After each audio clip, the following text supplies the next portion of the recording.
Mesdames, Messieurs, bonjour. Très heureux de vous retrouver dans ce 13h au Bénin. Voici le sommaire. C'est une annonce pour le moins étonnante. Maître Renoir Gbodjo se retire temporairement de la vie politique béninoise.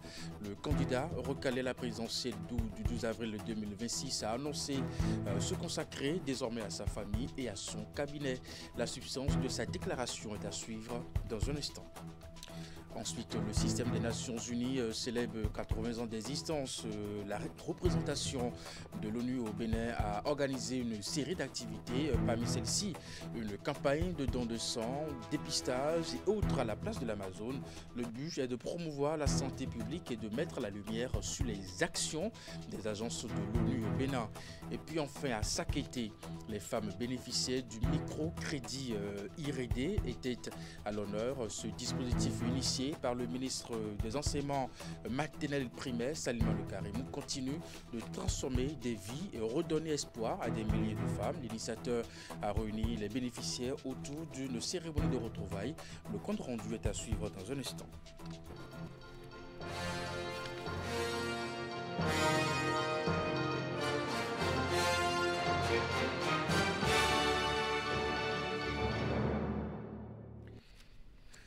Le rejet par la Sénat de la candidature de Renoir Gbodjo à l'élection présidentielle d'avril 2026, entérinée par la Cour constitutionnelle de la nuit d'hier pour le compte du principal parti de l'opposition béninoise est malheureuse et dommageable selon le candidat.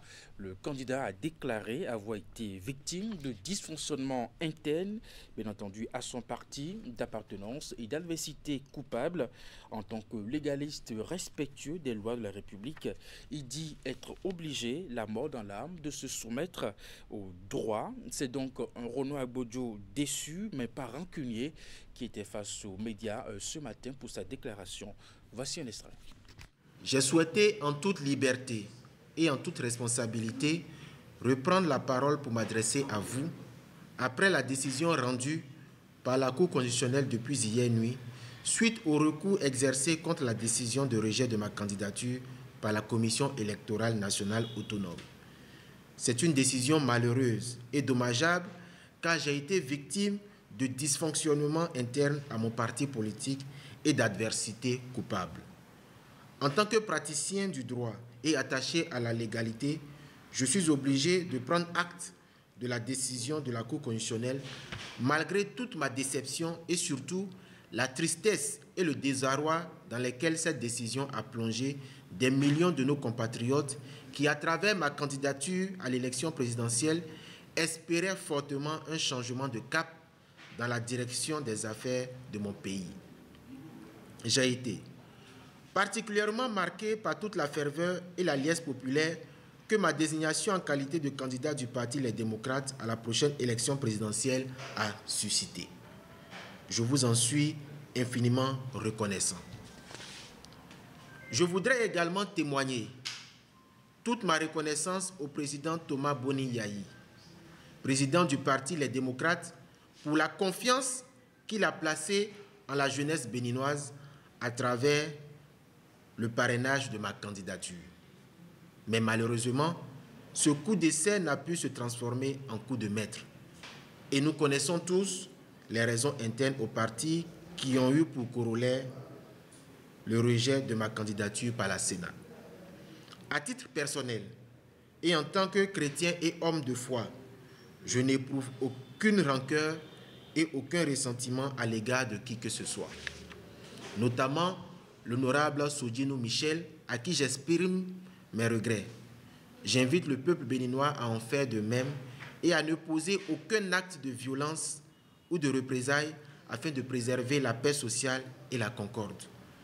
Tout ceci fera partie malheureusement de notre histoire commune, car cette élection, comme d'autres, ne sera pas inclusive et consensuelle malgré les directives données par les pères fondateurs de l'historique Conférence nationale des forces vives. Mais nous devons préserver la paix et utiliser toutes les voies de dialogue possibles pour le règlement de nos différends. Et bien voilà, Renaud Gbodjo a finalement pris la décision de se retirer momentanément de la vie politique pour se consacrer aux activités de son cabinet, à sa famille, à ses amis, à ses proches. Renaud Gbodjo qu'on écoute à nouveau au micro de Vigila Kholion, Elvis Tonoukoua.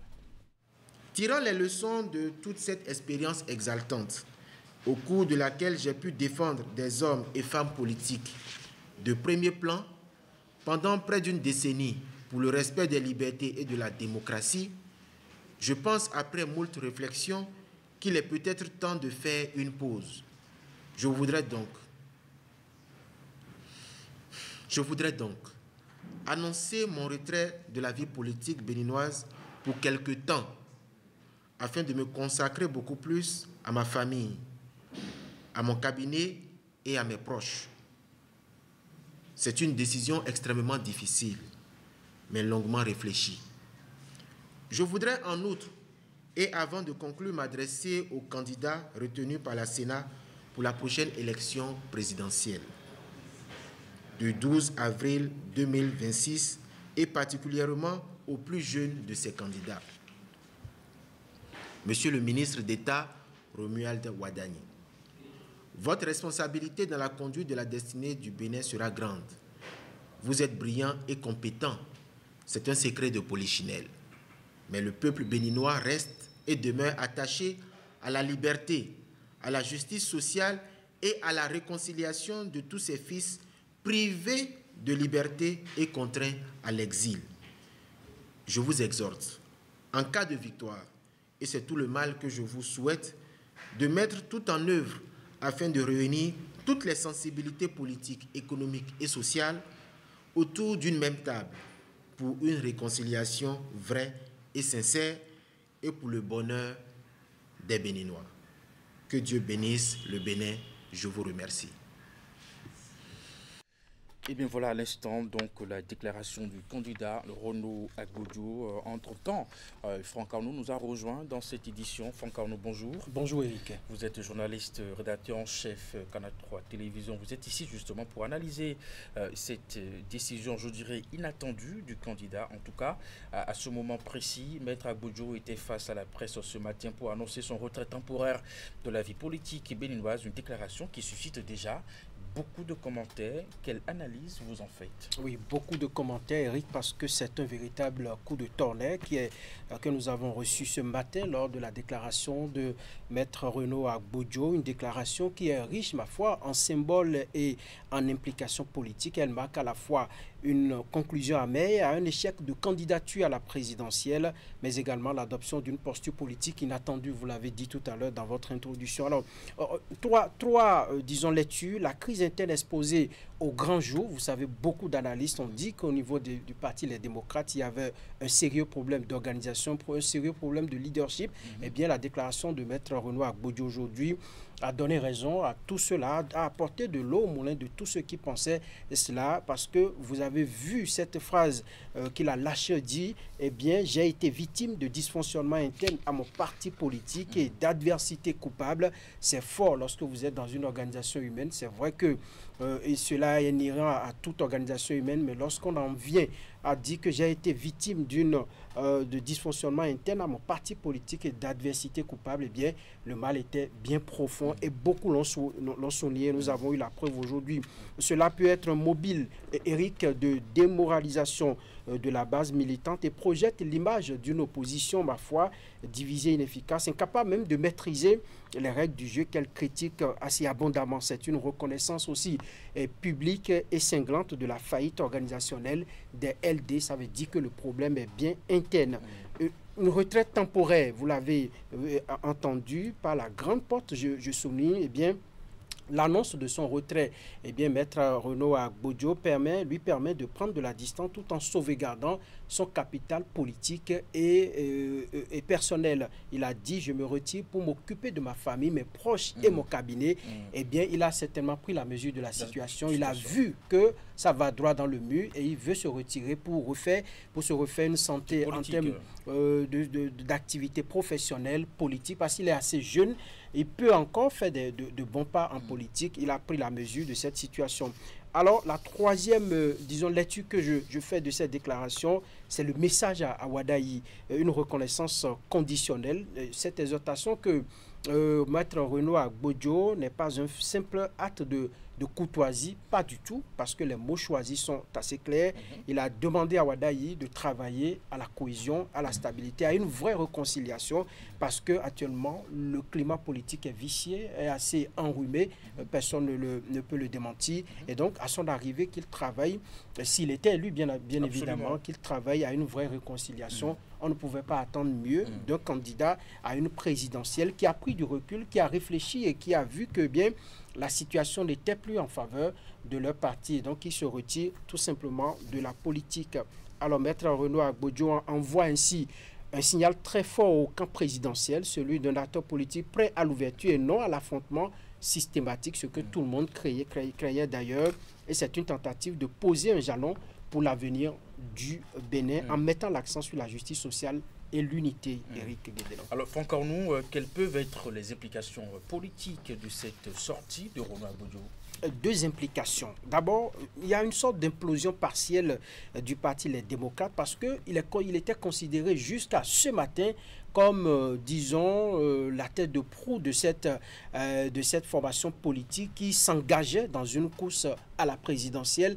Eh bien, il était quand même un porte-flambeau et lorsqu'il se retire de la sorte, il y a comme une crise vraiment assez aiguë qui secoue aujourd'hui le parti Les Démocrates. Et puis, nous pouvons également trouver comme implication la voie libre pour le candidat du pouvoir, l'absence donc de ce parti politique de l'opposition, la principale d'ailleurs formation politique de l'opposition qui ne va plus à l'élection présidentielle. Le terrain est balisé pour les autres candidats qui vont compétir, notamment le candidat de la mouvance, parce que dans son message, il a adressé un message, il a fait une adresse assez forte à Romuald Wadayi pour lui dire, lorsqu'il serait élu, de prendre en compte un certain nombre de paramètres qui vont bénéficier à la stabilité du pays. Et donc, le terrain semble un peu balisé et la compétition semble un peu en faveur du candidat de la mouvance qui va affronter, en tout cas Paul Roupen, dans les urnes.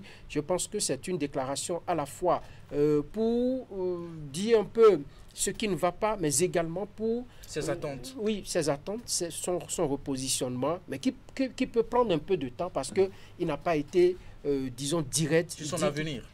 Sur son avenir. Ça reste encore un point d'interrogation. Alors, Franck Arnoux, pour finir, ce matin, vous étiez justement à son cabinet pour cette déclaration.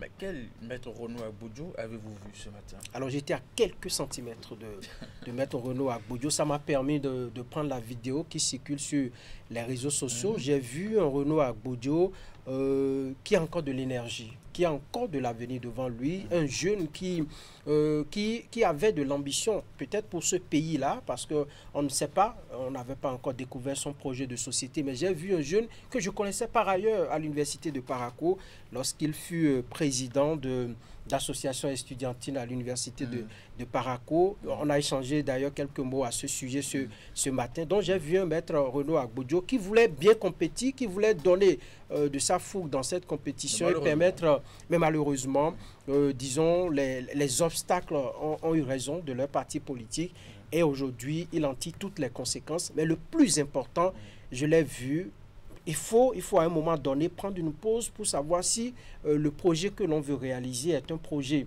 d'avenir, si le projet va prospérer ou pas. Et en tant qu'avocat, d'ailleurs, il a tous les éléments d'appréciation pour savoir que le projet dans lequel il s'engageait n'allait pas prospérer du tout. Et surtout, il a réaffirmé son attachement au droit, c'est-à-dire la décision de la Cour constitutionnelle. Il aurait pu, en sortant, tenir un langage va-t-en-guerre, un langage assez bouillant qui va irriter encore la base, mais il est resté pacifique, il est resté patriote. C'est le plus important pour notre pays. Si tous les acteurs, que ce soit de la mouvance ou de l'opposition, pouvaient garder une telle posture pour le reste du processus électoral, je pense que nous en tirerons grand profit. Il y a quand même aussi ce passage de sa déclaration, ces mots à l'endroit de Michel Sodinou. En tout cas, c'est par lui que tous les malheurs sont venus au niveau de cette formation politique. En tout cas, il dit qu'il n'est pas rancunier, en tout cas, et il exhorte les populations à ne pas tenter des actions de violence sur sa personne. Oui, il a dit que je suis un homme de foi. Quand vous croyez en Dieu, vous ne pouvez pas, en tout cas, en vouloir à votre prochain, même lorsque celui-là vous en veut à mort. Encore qu'ici, nous sommes sur le terrain politique. Ce qu'il a fait, c'était de son droit, et c'est un légaliste. Il sait que ce que Sodino a fait, il ne pouvait pas, il avait la possibilité de le faire, mais il dit qu'il ne lui garde pas et qui pardonnait, demande à tout le monde d'avoir, parce que ce qui se joue, c'est que l'on voit aujourd'hui Sodino comme le diable, on voit Sodino comme celui par qui le malheur est venu. C'est vrai, parce que ça a empêché le parti d'aller à la présidentielle d'avril prochain.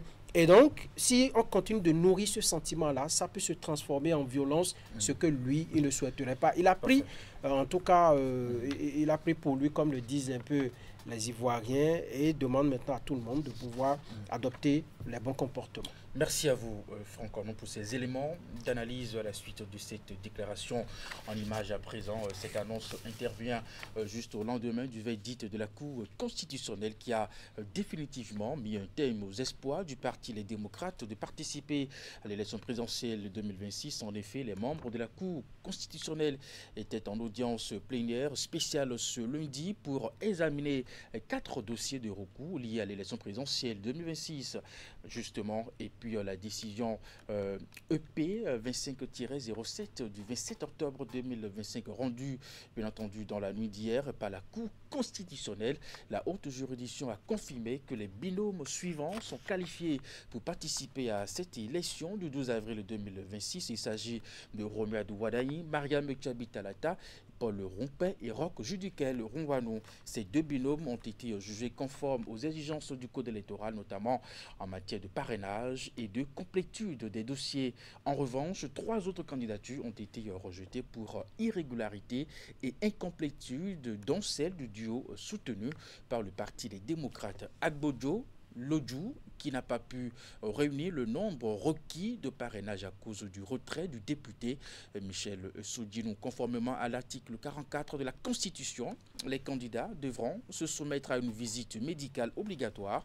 Le collège médical composé de 3 spécialistes, un psychiatre, cardiologue, interniste, a déjà été installé et prêté serment devant les membres de la Cour. Leur mission, évaluer l'aptitude physique et mentale des candidats à exercer les fonctions présidentielles. Et puis toujours dans cette séquence d'en route vers 2026, le ministère de l'Intérieur et de la Sécurité publique sensibilise les officiers de la police judiciaire sur l'exercice judiciaire en période électorale. C'est au détour d'un atelier de formation qui vise à mettre l'accent sur le rôle judiciaire que les acteurs de la chaîne judiciaire sont appelés à jouer dans la préservation de la légalité et de la paix en période électorale. Ceci pour consolider la synergie d'action entre la répression légale des infractions et la nécessité de maintenir un climat de paix lors des élections prochaines. Les travaux se déroulent sur le thème conciliation de la justice et de la sécurité. Je vous invite à suivre un extrait des propos du conseiller technique à la gestion des partis politiques et des affaires électorales à l'ouverture des travaux. Cette initiative montre aussi la volonté du gouvernement de renforcer l'action conjuguée de la justice et de la sécurité pour des élections apaisées et sécurisées. La période électorale, moment de forte mobilisation citoyenne, est aussi propice à des infractions spécifiques qui, si elles ne sont pas traitées avec célérité et rigueur, peuvent éroder la confiance dans le processus et menacer la paix publique. C'est pourquoi cette sensibilisation à votre profit se concentrera sur 2 axes fondamentaux. Premièrement, la parfaite maîtrise des notions et régimes juridiques applicables aux infractions électorales. Il est impératif que chaque officier et agent de police judiciaire connaisse avec précision le cadre légal qui régit les élections. Vous devez être en mesure d'identifier, de qualifier et de constater les infractions électorales dans le strict respect des procédures. Votre action sur le terrain doit être guidée par une expertise juridique incontestable, garant de la légalité et de l'objectivité de votre intervention. Il s'agit aussi de se pencher sur l'impératif d'une gestion des infractions électorales préservant l'après. Votre mission ne se limite donc pas à la seule application de la loi. Elle doit s'exercer avec discernement, mesure et impartialité, dans le souci constant de préserver l'ordre public et la cohésion sociale. La manière dont une infraction est constatée, dont les preuves sont recueillies et dont les suspects sont traités a un impact direct sur la perception de l'équité du processus et sur le niveau de tension. Une action policière ferme mais respectueuse des droits est la meilleure garantie contre l'escalade de la violence.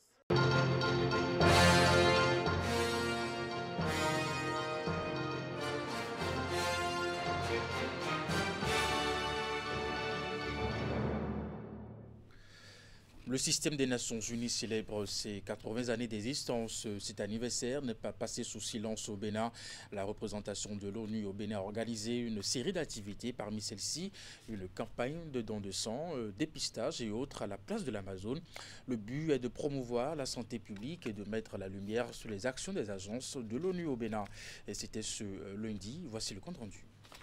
Don de sang, dépistage gratuit du cancer du sein et gynécologique, facteur de risque cardiovasculaire, foi des innovations des différentes agences de l'Organisation des Nations Unies au Bénin. Ce sont là des actions citoyennes exposées ici à la place de l'Amazone par la représentation du système des Nations Unies au Bénin. Ceci pour marquer d'une pierre blanche les noces de chêne de l'Organisation internationale de maintien de paix et de la sécurité internationale. En fait, nous sommes là dans le cadre d'une activité de dépistage des facteurs de risque cardiovasculaire. Et cette activité est ouverte à tout le monde peut y participer, hommes comme femmes. Elle est totalement gratuite cette activité. Et donc, qu'est-ce que nous faisons? Nous recevons des personnes qui ont besoin de savoir quel est leur poids, leur tension artérielle, leur indice de masse corporelle. Nous évaluons également leurs antécédents. Et après tout cela, nous avons la possibilité d'établir la probabilité que ces personnes puissent développer une maladie cardiovasculaire à l'avenir. Nous sommes là parce nous sommes appuyés par les Nations Unies, donc l'UNICEF. Et comme on parle des 80 ans du système des Nations Unies, bien évidemment que le dispositif des jeunes délégués, qui est appuyé par les Nations Unies, ait sa place ici. Mieux ensemble, 80 ans et plus pour la paix est le thème retenu au niveau mondial pour cette édition. 80 ans d'engagement au service de la paix, des droits humains et du développement durable. Mais les conflits, les catastrophes naturelles et les trébuchements persistent. Des défis restent donc à relever, selon la coordonnatrice du système des Nations Unies au Bénin. 80 ans de collaboration avec les États membres pour la stabilité, le développement. La paix, on peut dire que c'est valable pour l'Europe. Depuis la création des Nations Unies, nous n'avons pas vu de guerre mondiale. Mais aujourd'hui, nous avons aussi énormément de défis au moment où tous les conflits sont en train de se passer dans le monde. Et c'est à ce moment-là que les Nations Unies ont toute leur raison d'être. Plusieurs autres activités en faveur de la population béninoise sont prévues dans le cadre de cette commémoration, notamment la Grande Marche pour l'avenir.